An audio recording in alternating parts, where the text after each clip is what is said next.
ઓખા નગરપાલિકાની પેટા કચેરી સુરજ કરાડી ખાતે સિવિક સેન્ટરને મુળુભાઈ બેરાના વરદ હસ્તે ખુલ્લું મૂકવામાં આવ્યું। મુખ્યમંત્રી ભૂપેન્દ્રભાઈ પટેલના હસ્તે 44.5 કરોડના ખર્ચે 31 નગરપાલિકામાં સિટી સિવિક સેન્ટરનું લોકાર્પણ કરાયું, જે પૈકી આજરોજ દેવભૂમિ દ્વારકાના મીઠાપુર સુરજ કરાડી ઓખા નગરપાલિકા પેટા કચેરી ખાતે 30 લાખના ખર્ચે સિવિક સેન્ટર કેબિનેટ મંત્રી મુળુભાઈ બેરાના વરદ હસ્તે ખુલ્લું મૂકવામાં આવ્યું હતું। જ્યારે આ સિવિક સેન્ટરમાં શહેરીજનોને તમામ સરકારી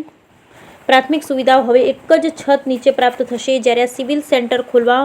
છેવાડાના વિસ્તારોને ભૂપેન્દ્રભાઈ પટેલ દ્વારા ખાસ અગ્રતા આપવામાં આવી હતી। જ્યારે ઉલ્લેખનીય છે કે આ સિવિક સેન્ટર ઓખા નગરપાલિકા વિસ્તારના લોકો માટે વન સ્ટોપ સેન્ટર તરીકે કાર્ય કરશે। Bureau report Lalit Shingadiya, Devbhumi Dwarka.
આજે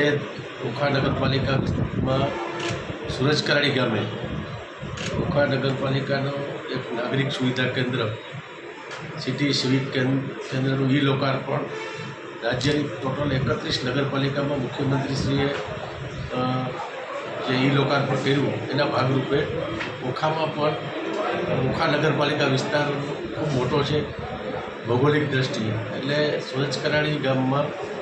આ એક નવું નાગરિક સુવિધા કેન્દ્ર શરૂ થવાથી લોકોને પોતાના વ્યક્તિગત કામ માટે મિલકત વેરો ભરવો હોય, જન્મ મૃત્યુનું પ્રમાણપત્ર મેળવવું હોય, વાસ્તધારાનું લાયસન્સ લેવું હોય, એવા અનેક કામો જે પોતાના કામ માટે અત્યાર સુધી ઓખા નગરપાલિકાની કચેરીએ જવું પડતું એને બદલે હવે ઘર આંગણે સુરજ કરાડીના આજનું આ જે જનસેવા કેન્દ્ર શરૂ થયું છે, જે સિટી સિવિક કેન્દ્ર અહીંયા અમે શરૂ કર્યું છે, એ કેન્દ્ર ઉપરથી જ નાગરિકોને લાભ મળશે। એટલે એનાથી સમય બચશે, ખોટો ખર્ચ પણ બચશે અને એના અત્યાર સુધી છેક ઓખા સુધી જવું પડતું એને બદલે ઘર આંગણે આ સુવિધા નાગરિકોને પ્રાપ્ત થઈ છે। આ રીતે રાજ્યમાં અલગ અલગ નગરપાલિકા વિસ્તારોમાં પહેલાં મહાનગરપાલિકાઓમાં ઝોન કક્ષાએ આવા સુવિધા કેન્દ્રો શરૂ કર્યા હતા, એવા જ રીતે હવે નગરપાલિકા જે કક્ષાની નગરપાલિકા આપણી ઓખાની નગરપાલિકા મોટી છે, મોટો વિસ્તાર છે, તો આપણે અહીંથી જે રીતે શરૂ થયું છે એવી રીતે આજે ટોટલ રાજ્યમાં 31 નગરપાલિકામાં આપણા આદરણીય મુખ્યમંત્રી શ્રી ભૂપેન્દ્રભાઈ પટેલ સાહેબે ત્યાં ખેડા જિલ્લાના ઠાસરાથી આ લોકાર્પણ કર્યું છે। હર્ષદીજી વનોત્સવનો છે સાહેબ, રાજ્ય કક્ષાનો વનોત્સવ આ વખતે આપણા દ્વારકા જિલ્લામાં કલ્યાણપુર તાલુકાના ગાંધી ગામે સિદ્ધિ માતાજી મંદિરની બાજુમાં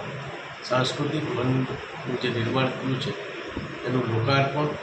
અને રાજ્યકક્ષાનો વનોત્સવની શુભ શરૂઆત આવતી 8 ઓગસ્ટને ગુરુવારના દિવસે 3 વાગે આપણા મુખ્યમંત્રી શ્રી ગુજરાતના રાજ્યકક્ષાનો વનોત્સવ અને સાંસ્કૃતિક વનનું લોકાર્પણ કરવા માટે પધારવાના છે.